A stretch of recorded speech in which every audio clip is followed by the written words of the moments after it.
Hello and welcome to my worst books of 2021 video. The books on this list were not books that were published in 2021 necessarily. These are books I read throughout 2021 and they were the worst books I read of the year, unfortunately. I am also going to be making a video talking about the most disappointing books of 2021. For me personally, there is a fair bit of a difference between the worst and most disappointing, especially since the books on this list all got 1 or 2 stars from me. But there were quite a few books that were disappointing that I gave like 3 stars. So it's a little different and I have enough for both lists, so we're going to do 2 lists. I have also ranked the books on this list from 10 to 1. Number 1 being the worst book I read in 2021. I think that's all I have to say before going in. I have Archie with me today. He's, I think, cleaning himself again. I thought, you know, he might soften any anger directed towards me if I talk too negatively about someone's favorite book. I mean, we all know it's just my opinion, yeah? That's not too important. Anyway, let's just get straight into the book ranked in 10th place, which is Blood of Elves, the first Witcher book. Now, I actually read this book twice in 2021. I don't think I've told anyone that yet. I read it twice for 2 reasons. One, because it is for a vlog that I'm currently working on, and second of all, and most importantly of all, is I wanted to see if me reading it the first time was me reading it at the wrong time, or if I just didn't like understand it as much as I could have. But no, my opinions from my first read of this and my second read of this are pretty much the same. This book essentially has 4 main characters. We have Geralt the Witcher, who I feel like if you've heard of the series, you've definitely heard of him. He is a monster hunter who is also essentially immortal. Then we follow Yennefer, who is a enchantress, why can't I say that word? Magician, sort of wizard sort of person. We also follow her, and we follow Ciri, who is a princess of essentially a fallen kingdom. Those are the 3 main characters. And then we also have Dandelion, who is a bard who could sort of be considered a main character as well. This book, what I did not like about it was the way it's told. The narration style was not for me at all. It basically switches through different POVs, and not the POVs with the 4 main characters, although sometimes we do get them, but we switch between like knights and these random dukes and these random like just people. What ends up happening is all these people are talking about our 4 main characters, and they all have different information on what's happened to them, on their legends, on their stories, and eventually through all the different POVs the story of what actually happened to these characters is pieced together.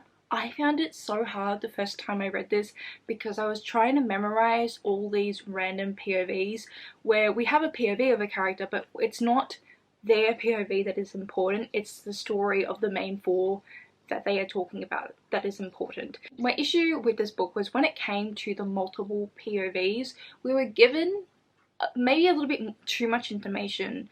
Well, not even maybe too much information, but it was set up when we were first introduced to some random knight or some random duke that they were going to carry the story and have some input, but really they were really just telling the story of what they had heard or what they believed about the 4 main characters. I found it just difficult to keep up track.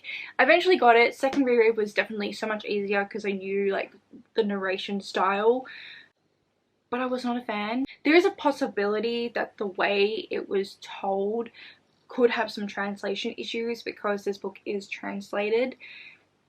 So that is a possibility I want to point out. Call me basic, but I do really enjoy fantasy books that have a beginning, middle and end. I love a introduction to a fantasy world and the characters and the politics and the magic, and then a slow build to the climax and then the aftermath.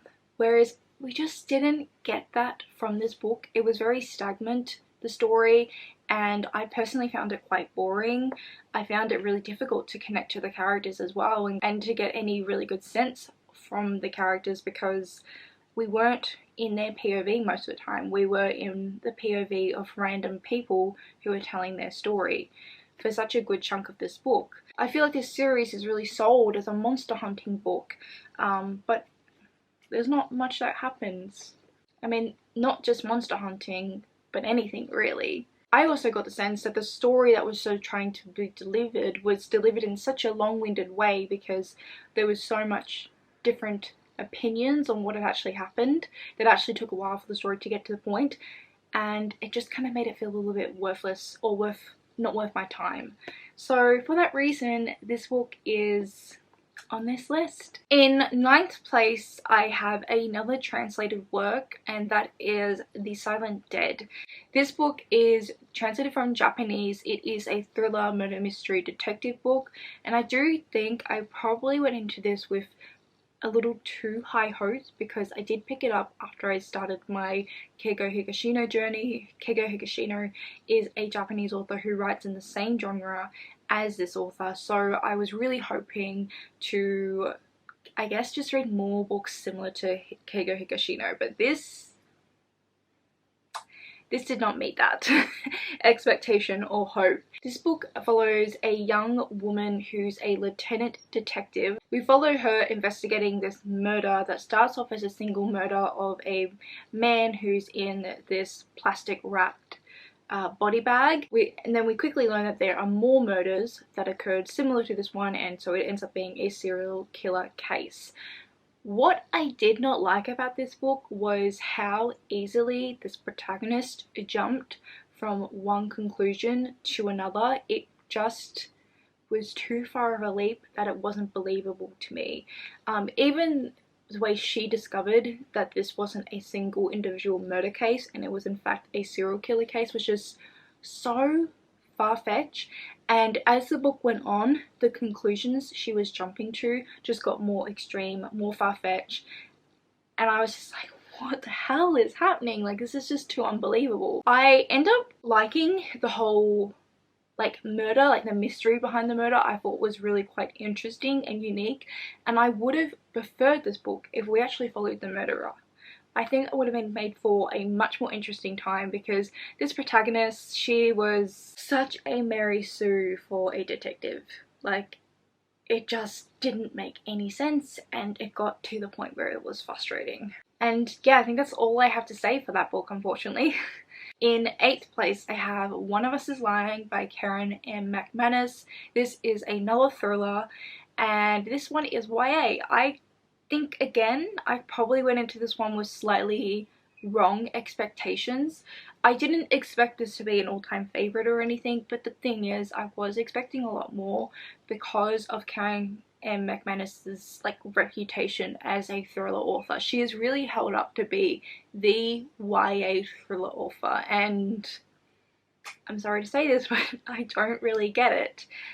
This book follows 5 teenagers at the beginning, and they are all in detention. One of the 5, however, dies in detention. It is revealed shortly after that he died from having a cup of water that had peanut oil in the cup of water, which essentially killed him because he has a peanut allergy. The remaining 4 students are all suspects to his murder, because someone clearly put the peanut oil in that cup for him to drink.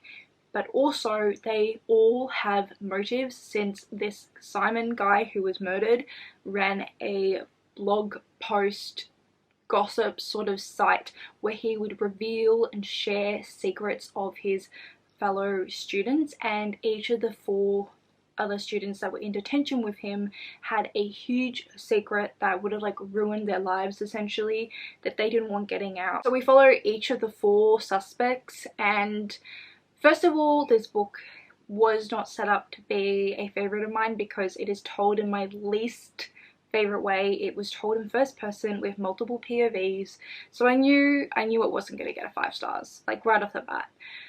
But it was also so basic and boring with the main characters because they were each a stereotype. Like we had the jock, we had the pretty girl, we had the nerdy girl, and we had the bad boy, and they were just nothing but their stereotype, which was boring to me. Sometimes I think it can be fun when authors do follow stereotypes but also have fun with them in some sort of way, and this book didn't do that. But the main reason this book is on this list is I did not like the mystery or the circumstances that led to the murder and the reasoning behind it. I found it pretty questionable. I can't go into detail because it does contain spoilers. Just know that the reason the murder happened and the way things happened the way they did was because of certain characters' mental health, and I just don't think it was a very good representation of mental health, but especially one to deliver to teenage audiences. When I first finished reading the book, I gave it 2 stars, but looking back now, I think it's more of a 1.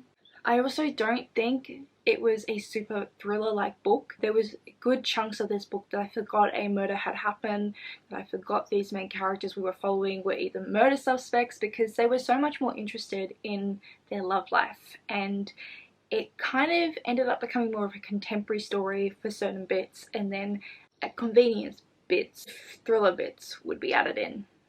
I don't know, I just was not a fan. I don't know if I will try more from this author. Number 7, we have 12 Kings, which has a different title in the US. I believe it is called The 12 Kings in Sherakai or of Sherakai, I'm not quite sure. This book follows a young woman called Shada who has really made a name for herself as the gladiator known as the White Wolf. That identity of hers is a secret and only those close to her know. But what Shada's real goal really is to uncover the secrets of her mother's life and surrounding her mother's death. I was disappointed because going into this I thought it was going to have a lot more gladiating, and it really doesn't. Like, it's just a fact of the character that we're introduced to then is completely forgotten about, and the mystery really is more focused on Shada's mother and Shada's mother's connection to the 12 Kings who rule this kingdom and who have a lot of secrets, who are terrible rulers, who abuse a lot of their people, who execute a lot of their people, especially if they are those people who are against them or say ill of them.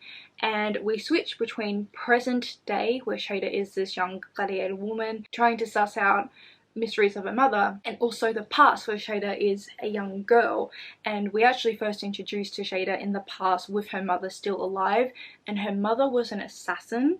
Her mother had a lot of secrets, but her mother also uncovered secrets of the 12 Kings which led to her death. So also in the present day, Shada is trying to avenge her mother's death. I really enjoyed the past storyline, particularly where her mother was present. I thought that was much more interesting. And then the second half of the book, where the mum's dead in the past storyline and it was just Shada as a kid, I thought was so boring, interrupted the pace of the story, and made me not want to continue reading, but I did.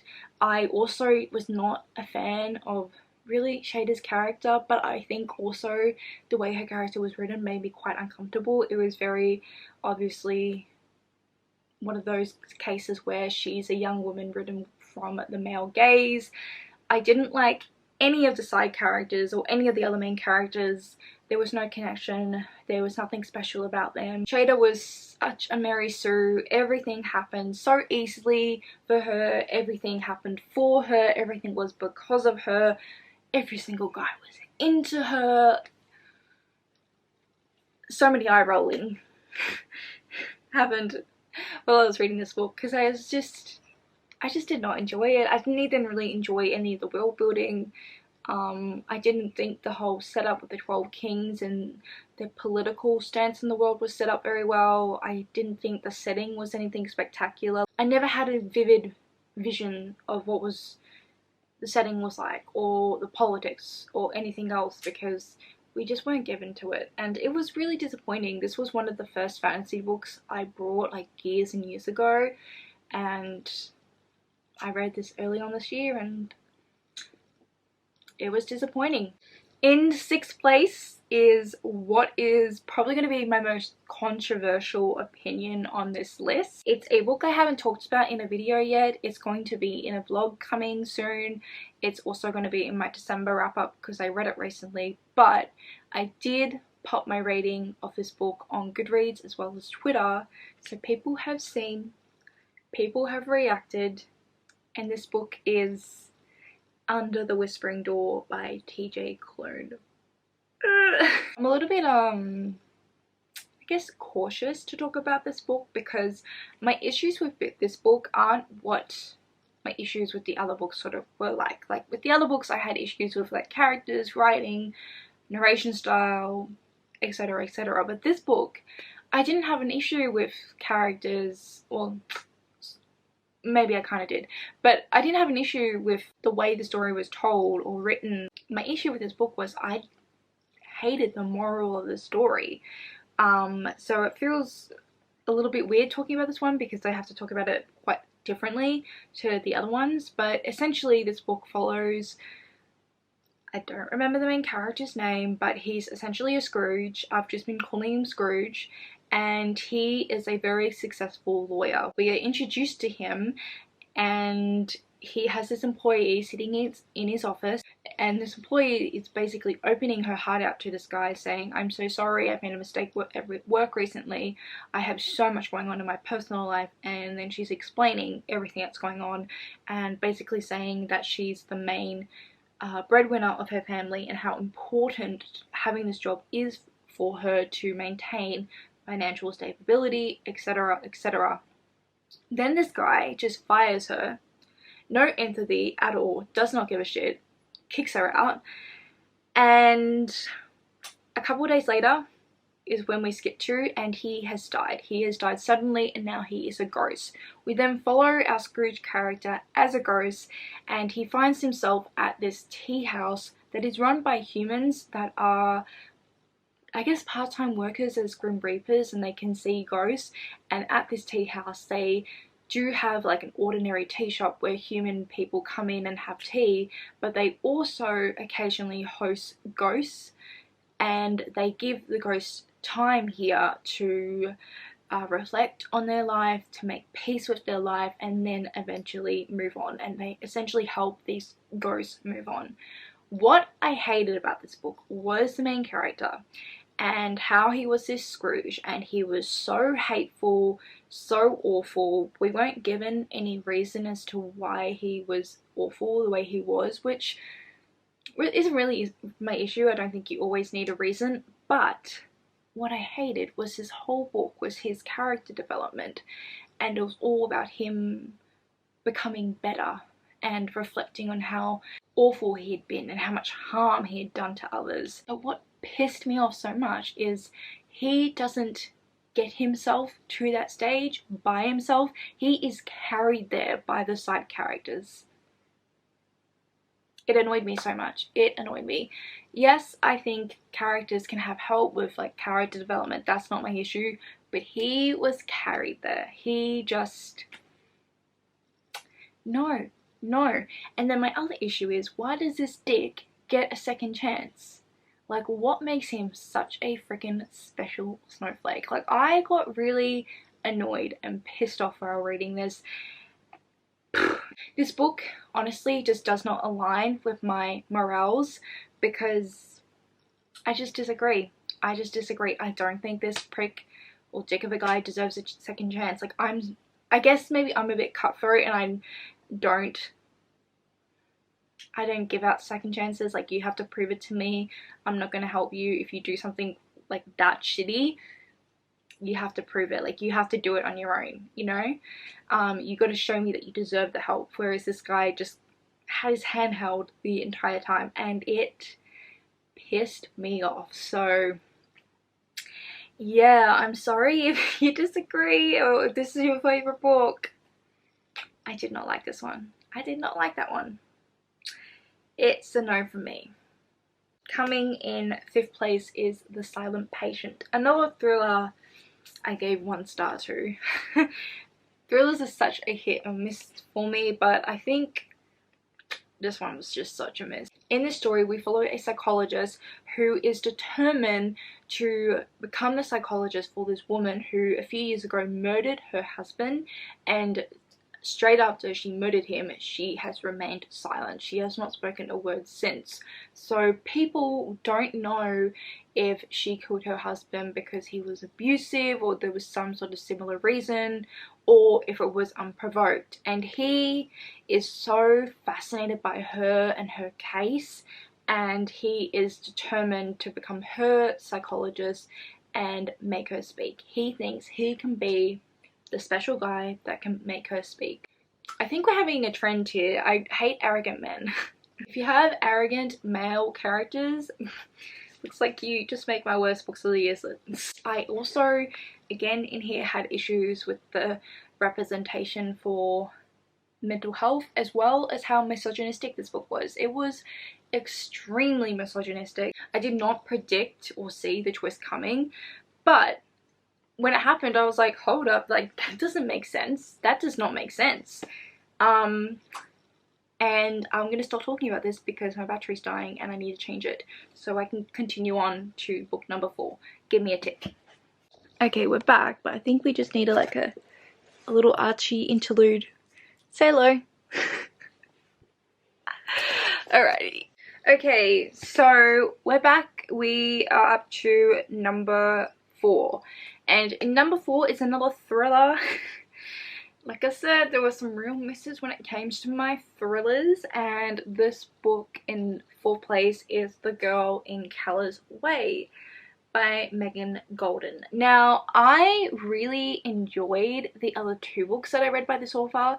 So this one was her first book, and that was kind of obvious. And again, I actually had similar issues to this book that I had with The Silent Patient. I did not like the way women were treated in here. I did not like the misogyny. I did not like the mental health representation. And that's why this book got 1 star. That's why this book is on this list. We are essentially following a couple of different characters. We have a detective who is investigating a murder that occurred in Keller's Way, so that's obviously The Girl in Keller's Way. Then we are also following a professor at a university who studies psychology, and his wife, his second wife, and their daughter. And he's awful, and this professor guy is absolutely awful. So misogynistic. He's always sleeping with a new student, and I feel like I can't say too much more, but my issue really was with his character and the way his character treated other characters and the whole reveal of the mystery. Like, everything that was revealed, I was like, that is so questionable. So I really can't, I wish I could say more about this book, but I really cannot say much. But yeah, with thrillers, it seems like I had very similar issues, and that's why those books made it on this list, unfortunately. I've just realised quite a few of these I read in December, including this one, Song of Blood and Stone, which I did also read for a vlog that just came out recently. So you probably have heard me talk about this if you've watched this vlog. This is a fantasy romance. We are following this girl, I can't even remember her name. Jasminda is the girl's name, and she lives on this farm that was owned by her family, but they are bankrupt. They're also all dead, and she's got no way to pay up this debt, and that isn't really relevant to the rest of the story. Nothing really is. There's some sort of war going on. There was like things going on with the military in the background and the politics. We never really got much from that or out of that. She ends up running into this random spy called Jack, who she kind of takes back to her farm and help him while he's injured. And then her farm is invaded by soldiers, and then they end up running away, and this story was such a mess. Every time I sit down to talk about this book, I struggle because there was so much going on, so many elements thrown into the story, but they were never ever relevant. They never were leading anywhere. It was just like this tossing of information, and it was a mess. It was such a mess. I did find out, since reading this book that apparently this was originally self-published, and the version I have is the traditionally published version. So my version also has a second POV that is not in the original story, and in it we are following a completely different character who does eventually have some sort of connection to our main character, but it's still not super relevant. It really was just thrown in there and just made the story feel more incohesive than it already was. I just think this book was just lacking in like every way. The characters were boring. I couldn't really tell you a single thing about them. I mean, like, personality wise, they really had no personality, just their setup. The romance, not there. Like, it was there, but there was no sparks. They were not there. I didn't even have full understanding of the magic. There was one point in the story, I think at the beginning, I thought it was like healing related magic that this main girl had, but then there was talk of like blood magic, and I just did not like this. Like, I read this whole thing and I just did not get a grasp of what the hell was actually going on. In second place is a book I read at the very beginning of this year, and I still strongly remember my distaste for this book, and that is We Need to Talk About Kevin. This book follows a mother of a school shooter, and she is writing letters to her husband. In the first bunch of letters she writes, she details her relationship with her husband prior to their marriage, then at the beginning of their marriage, before they had kids.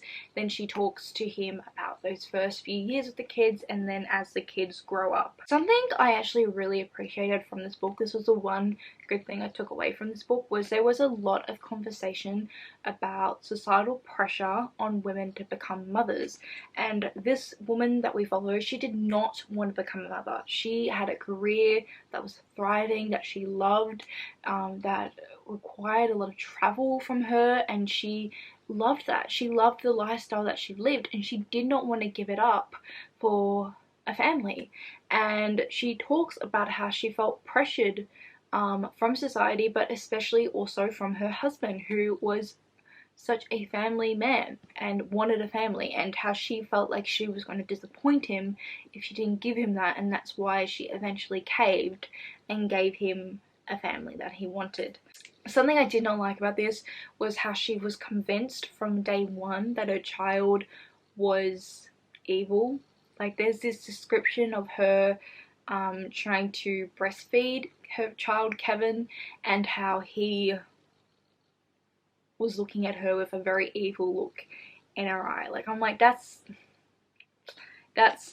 something. And at first I thought maybe that's like her postpartum depression or mental struggles trying to be written into the story. But then when she has her daughter a few years later, there's a huge comparison in how she describes her daughter, who's essentially described as an angel from day one, and then Kevin's described as a demon from day one.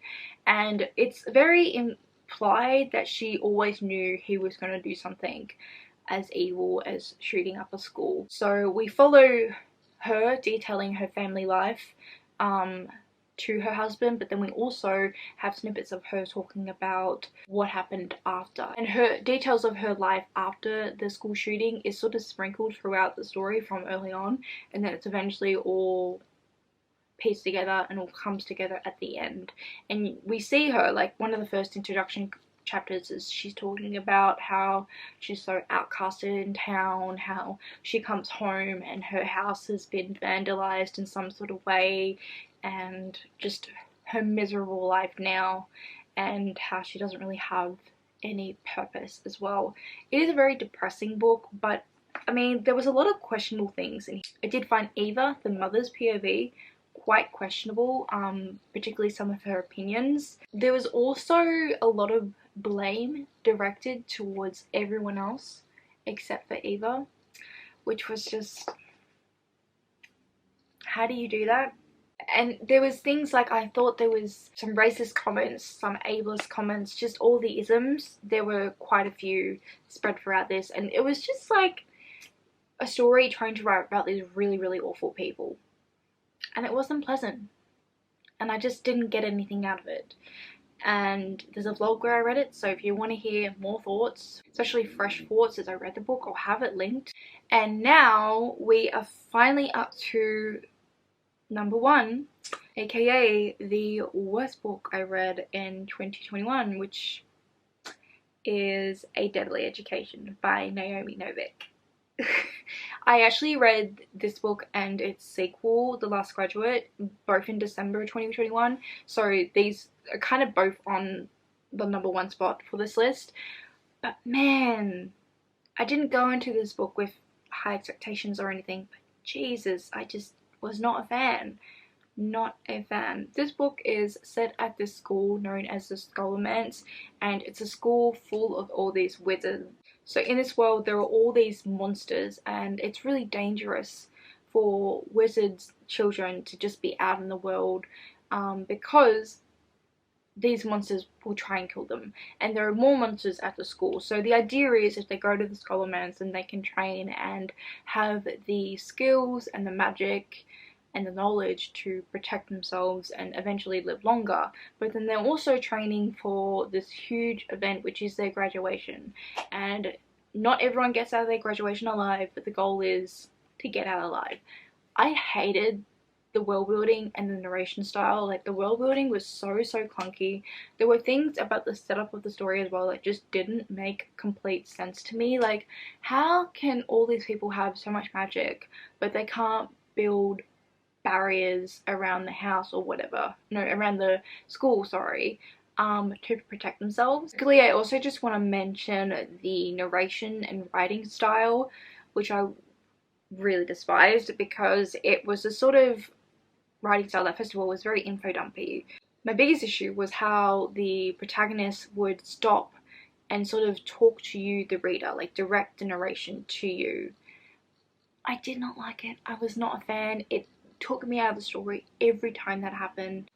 I found the main character in this to be very hostile and unfriendly, and she was so goal orientated, but I found it really hard to get to know her.